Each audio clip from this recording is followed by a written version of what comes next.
Hello and welcome to बवाल banking classes. आज हम लोग जेआईबी पेपर 2 में मॉड्यूल ए का चैप्टर 70 यानी कस्टमर सर्विस गाइडलाइंस के बारे में पढ़ेंगे। जो कस्टमर सर्विस गाइडलाइंस जो होती हैं उसके लिए क्या है, बेसिकली आरबीआई ने एक 6 मेंबर कमेटी बनाई थी। किसके अंतर्गत? जो फॉर्मर डिप्टी गवर्नर थे बीपी कानूनगो जी, उनके अंतर्गत बनाई थी। किस लिए? जिससे कि कस्टमर सर्विस स्टैंडर्ड्स को रिव्यू किया जा सके। कब? मई 2022 में। ठीक है। इसके बाद कुछ इंस्टीट्यूशनल सेटअप बैंक्स के लिए इंक्लूड किए गए, जैसे कस्टमर सर्विस के संबंधित, जैसे कि एक customer service committee of the board, standing committee on customer service, फिर ब्रांच लेवल पर कस्टमर सर्विस कमेटी, और फिर हर एक उसके लिए नोडल डिपार्टमेंट या हर बैंक के लिए कोई नोडल डिपार्टमेंट या नोडल ऑफिशियल किस पर्पज़ के लिए? कस्टमर सर्विस के लिए। Before moving on I request please आप वीडियो को पॉज कर लिए और देख लीजिए कि this video is for educational purposes only. ठीक है। जो बोर्ड होगा, जो कस्टमर सर्विस के लिए बोर्ड बनाया गया है, मतलब बोर्ड का काम क्या होगा? वो कस्टमर सर्विस जो भी एस्पेक्ट्स होंगे उनको रिव्यू करेगा बैंक का, और साथ ही साथ एक डिटेल्ड मेमोरेंडम जो है बोर्ड ऑफ डायरेक्टर को सबमिट करेगा। ये जो कमेटी बनाई गई है कस्टमर सर्विस संबंधित बोर्ड कमेटी जो है, ये हर 6 महीने पे अपनी रिपोर्ट सबमिट करेगा। किसको? बोर्ड को सबमिट करेगा। पूरा डिटेल कस्टमर सर्विस के सारे एस्पेक्ट समझने के बाद और क्या स्टेटस चल रहा है बैंक का उसके हिसाब से। ठीक है। इसके बाद committee on procedure and performance audit of public services यानी CPPAPS, committee on procedure and performance audit of public services, ये रेकमेंड करता है कि बैंक के पास एक परमानेंट स्टैंडिंग कमेटी होनी चाहिए कस्टमर सर्विस संबंधित, जिससे कि बैंक के वेरियस डिपार्टमेंट में कैसे फंक्शनिंग हो रही है with regard to customer service उसको इवैल्यूएट किया सके। फिर ब्रांच लेवल पर जो कस्टमर सर्विस कमेटी होगी उनका क्या काम होगा? उसमें कम से कम एक तो एक सीनियर सिटीजन होना चाहिए और महीने में कम से कम एक बार उनकी मीटिंग होनी चाहिए, जिससे कि ब्रांच लेवल की भी कस्टमर सर्विस बेहतर हो सके। ब्रांच लेवल कमेटीज जो है उनको क्वार्टरली रिपोर्ट या जो उसके सजेशंस होंगे वो स्टैंडिंग कमेटी को सबमिट करने होंगे। ठीक है। फिर और जो बोर्ड होगा उसको बोर्ड कमेटी जो उसको बोर्ड को सबमिट करने के थे 6 महीने में। ब्रांच लेवल क्या है? हर 1 महीने में मिल रहा है। कौन है उसमें? सीनियर सिटीजन में एक मेंबर होना कंपलसरी है।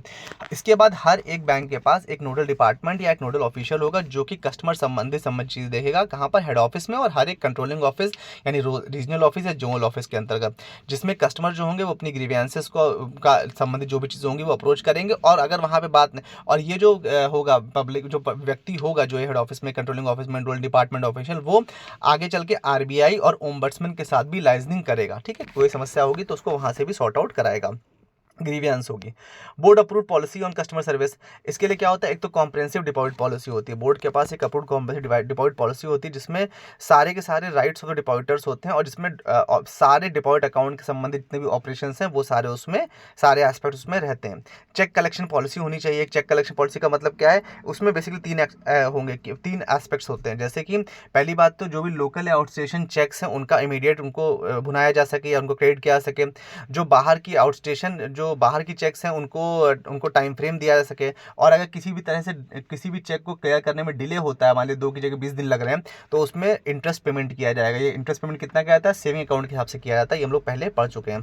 तो ये इंटरेस्ट पेमेंट कौन करेगा? बैंक करेगा। इससे संबंधित पॉलिसी होना कंपलसरी। ये पॉलिसी क्या कहलाएगी? CCP यानी चेक कलेक्शन पॉलिसी। फिर कस्टमर कॉम्पनसेशन पॉलिसी क्या है? जो IB यानी जो भी आपकी इंडियन बैंक एसोसिएशन है उसके मॉडल के हिसाब से ये पॉलिसी तैयार करेगी। इसमें क्या क्या एस्पेक्ट्स हैं? एक तो मान लीजिए किसी के हिसाब से किसी के अकाउंट से कोई फ्रॉडलेंट ट्रांजैक्शन हो गया, या कोई गलत डेबिट हो गया, या फिर किसी का जो इंटरेस्ट है उसमें उसको आने में देर कर दी, मतलब इंटरेस्ट 2 तारीख को याद आपने दिया, 10 तारीख को, तो 8 दिन का डिले हो गया। कोई इंटरेस्ट अगर किसी डुप्लीकेट ड्राफ्ट अगर इशू करना था, डुप्लीकेट ड्राफ्ट करने में आपने इशू करने में देर कर दी, तो उससे संबंधित कोई अगर इंटरेस्ट पे करना है तो वो है। कोई भी बैंक ने कोई अनऑथराइज्ड एक्शन कर दिया है जिससे किसी कस्टमर को फाइनेंशियल लॉस हो गया, तो वो सब किस में कवर हो रहा है? आपका इस पॉलिसी में कवर हो रहा है कि इसके लिए आपको रिड्रेस करना है। Policy for general management of branches, कुछ बातें बताई गई जनरल मैनेजमेंट संबंधित कि मतलब बैंक को किन चीज़ों का ध्यान रखना है। बैंक को बेसिकली क्या करना है? एक तो मल्टीलिंगुअल इंडिकेटर बोर्ड लगाना है। ब्रांच के अंदर जो भी बोर्ड्स लगे उनको मल्टीलिंगुअल लगाना, ये नहीं कि सिर्फ हिंदी या इंग्लिश या रीजनल लैंग्वेज, जो भी वहाँ की मल्टीलिंगुअल बोर्ड लगवाई जिससे कि सबको सब बात समझ में आ जाए। ये नहीं आपने सब इंग्लिश में लिख के छोड़ दिया है।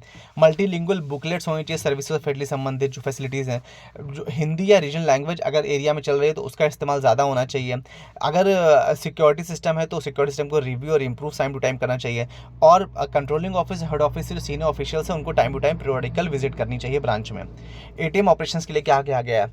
फ्री एटीएम ट्रांजैक्शन कितने? पहले तो कहा गया है 5 फ्री ट्रांजैक्शंस हैं इंक्लूसिव ऑफ फाइनेंशियल और नॉन फाइनेंशियल। फाइनेंशियल का मतलब क्या है? पैसे निकाला। नॉन फाइनेंशियल का मतलब क्या है? सिर्फ बैलेंस चेक कर लेना।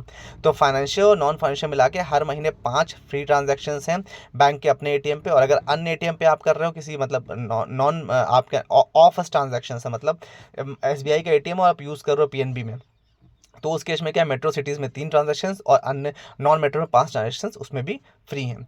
एटीएम जो है वो एटीएम पिन वैलिडेशन करता है, मतलब कि बिना पिन के आप एटीएम से कोई ट्रांजैक्शन नहीं करते, इवन बैलेंस भी आप बिना पिन के नहीं जान सकते हैं, ठीक है। टेलीफोन नंबर एटीएम के अंदर ये भी कहा गया है कि जो हेल्प डेस्क है उसका टेलीफोन नंबर, उसका ईमेल आईडी सब कुछ रहना चाहिए, जिससे कोई अगर फ्रॉड मतलब कोई गलत ट्रांजैक्शन हो जाए या मान लीजिए आपने पिन डाल दिया पैसे नहीं है और कट गया अकाउंट से, तो ऐसी कोई भी कंप्लेंट हो तुरंत वो कर सके, जो कस्टमर है वो तुरंत उस कंप्लेंट को लॉन्च कर सके, ठीक है। एटीएम के अंदर कुछ एफिशिएंसी बढ़ाने के लिए कहा गया है कि अगर अगर कैश नहीं है एटीएम में तो उसका मैसेज क्लियरली स्क्रीन पर डिस्प्ले होना चाहिए। एटीएम की जो आईडी है वो भी डिस्प्ले होनी चाहिए एटीएम के प्रीमाइसेस में, जिससे कि यदि किसी कस्टमर का कोई लॉस हो एटीएम के अंदर और वो कंप्लेंट करना चाहे तो उसको एटीएम आईडी पूछनी ना पड़े, बैंक के उसको एटीएम के अंदर ही दिख जाए। एटीएम के अंदर ही टोल फ्री नंबर वगैरह होने चाहिए जिस पे कंप्लेंट लॉन्च की जा सके किसी भी तरह की समस्या होने पर। पेनल्टी के लिए क्या कहा गया कि कोई भी एटीएम अगर 1 महीने में 10 से ज़्यादा घंटे के लिए कैश आउट रहता है, मतलब उसमें कैश अवेलेबल नहीं रहता है, तो कितना पेनाल्टी है, 10,000 रुपये पेनाल्टी है एटीएम के ऊपर। अगर वाइट लेबल एटीएम है, मतलब पता है ना आपको, वाइट लेबल एटीएम होते हैं, ब्राउन लेबल एटीएम होते हैं। अगर वाइट लेबल एटीएम है तो जो पेनाल्टी है वो बैंक से चार्ज करी जाएगी और बाद में बैंक जो है वो WLA ऑपरेटर यानी वाइट लेबल एटीएम ऑपरेटर से वो पेनाल्टी ले सकता है, ठीक है। अगर एटीएम में फील्ड ट्रांजैक्शंस कोई किए गए हैं तो उन सबको सेटल करना बैंक का काम है। इशूइंग बैंक, एक्वायरिंग बैंक आपस में मिलकर उसको करेंगे। एटीएम किसके थ्रू करेंगे, एटीएम सर्विस प्रोवाइडर जो उसके थ्रू उसको क्लियर आउट करेंगे, ठीक है।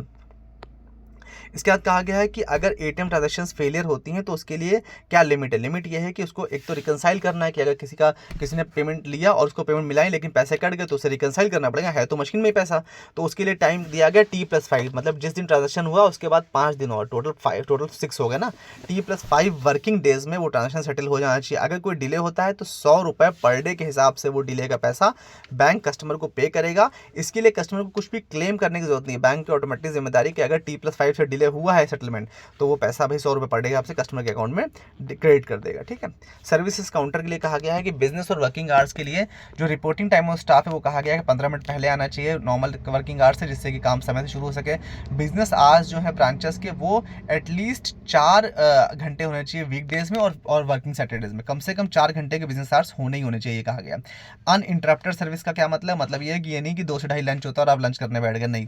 नियम ये है, आप प्रैक्टिस क्या करते हैं वो लोग बात है, प्रिंसिपली बैंक का नियम और आरबीआई का नियम यह है कि कोई भी counter during the working hours या during the business hours uninterrupted service provide करना चाहिए। कोई भी काउंटर खाली नहीं होना चाहिए, मतलब लोग वहाँ होने चाहिए।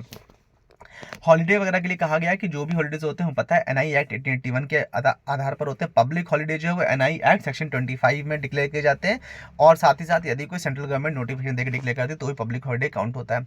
इन्फॉर्मेशन टू कस्टमर के लिए कहा गया है कि उस कस्टमर्स के लिए एक ब्रांचेस के अंदर नोटिस बोर्ड होने चाहिए, बुकलेट ब्रोशर होने चाहिए, वेबसाइट्स पर डिटेल्स होने चाहिए, इंटरेस्ट रूल्स रेट्स क्या चल रहे हैं, सर्विस चार्जेस क्या है, ये सारी इन्फॉर्मेशन वेबसाइट पर होनी चाहिए या बैंक में होनी चाहिए, मतलब डिस्प्ले होनी चाहिए, सॉरी। जो भी क्रेडिट डिसीजन है उनके लिए टाइमलाइन होनी चाहिए, कितने दिन में लोन एप्लीकेशन क्लियर करनी है या कैंसिल करनी है, सर्विस चार्जेस वगैरह डिटेल्स होनी चाहिए। Special arrangement of the branch के लिए कहा गया कि ब्रांचेस और एटीएम्स में रैम्प्स होने चाहिए जिससे कि फिजिकली स्पेशली एबल्ड जो लोग हैं वो भी जा सकें। साथ ही साथ जो भी ओल्ड और सिक अकाउंट होल्डर्स हैं उनको फैसिलिटी देनी चाहिए। जो भी visually impaired person blind person है उनको फैसिलिटी देनी है, उनके लिए हाफ चीज़ें बनानी है। जो एटीएम वगैरह में क्या है ब्रेल कीपैड्स का भी सिस्टम शुरू किया गया जिससे कि जो ब्लाइंड पर्सन है वो भी अपने ट्रांजेक्शन स्वयं कर सकें। जो भी कोई भी व्यक्ति यदि ऑटिज्म, सेरेब्रल एपिलेप्सी या मेंटल रिटार्डेशन, मेंटल इलनेस आदि से तो उनके अकाउंट ओपन ऑपरेट करने के लिए अरेंजमेंट्स होने चाहिए ब्रांच में। अन्य प्रोविजन में कहा गया है कि राइट टू ट्रांसजेंडर पर्सन, मतलब जो ट्रांसजेंडर पर्सन है वो भी अपने अकाउंट्स वगैरह खोल सकते हैं। बैंक फॉर्म में कुछ चेंजेस किए गए हैं उसके लिए। साथ ही साथ बैंक्स को फॉर्म 15 और जी और 15H, आपको पता है 15G अब जैसे मार्च अप्रैल आ गया तो 15G 15H अब शुरू हो जाएगा, तो वो उसका आपको एक्नॉलेजमेंट देना है कस्टमर को। TDS सर्टिफिकेट आपको कस्टमर को टाइमली इशू करना है और कैश ओवर द काउंटर जो है उसको एक्सेप्ट करना है, ये नहीं आपने कैश एक्सेप्ट करने से मना कर दिया। With this we have come to this chapter. I hope you like the session. Do like, share, comment and subscribe and give us a genuine feedback. Thank you so much for your valuable time.